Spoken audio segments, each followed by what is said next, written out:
What if I told you that one of the most powerful tools for building trust is something you already have, but might not be using effectively? Today we're talking about testimonials and why you should ask for them right now. You're listening to Referral Marketing Secrets, the podcast where we uncover the strategies for successful referral marketing, building powerful networks, and creating rewarding business relationships to fuel your growth. Now, here's your host with nearly 20 years of expertise in network marketing, Bo Kaufman. Did you know that one of the most powerful marketing tools might already be at your fingertips? That's right. Today we're talking about testimonials. They're incredibly valuable, but so many people feel a little unsure about asking for them.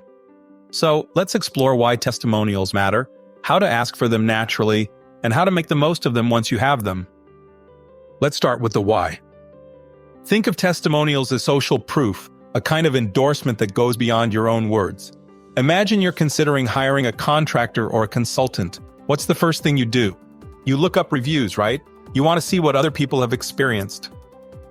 Testimonials work in the same way. They're like a stamp of approval from someone who's already gone through the process and come out happy on the other side. Now here's a quick example from my own experience. A few years back, I was working with a client who was over the moon with the service I had provided. They sent me a thank you email, really pouring out how pleased they were. I almost left it at that, a nice email, a job well done. But instead, I decided to gently ask if they'd be comfortable sharing their experience publicly. To my surprise, not only were they happy to do it, but they even added more detail to their testimonial than they had in the original email. That simple ask turned into a testimonial that brought in new clients over the next year. This stuff works. All right, let's talk about how to ask for testimonials in a way that feels natural and comfortable, both for you and the client. Timing is everything.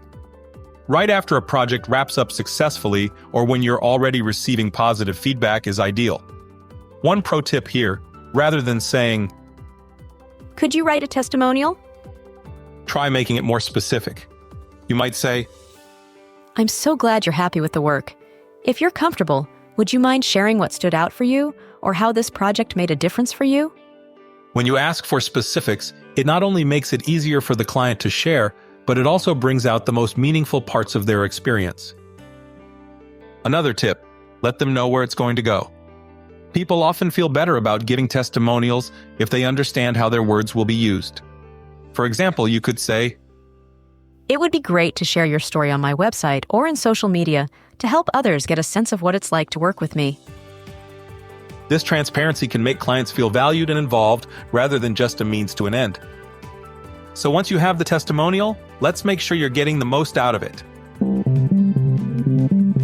There are so many places where testimonials can shine. Of course, the first spot is your website. Add them to your homepage, to your service pages, anywhere they make sense. But think beyond that. Do you have a LinkedIn profile? A testimonial could work well there too. And here's a pro tip. Add testimonials to your email signature or even in follow-up emails with new prospects. Imagine ending an email with a line like, "Here's what one of my clients said about our work together."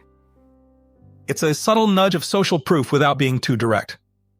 One last thought on making testimonials work for you. Collect a variety of them.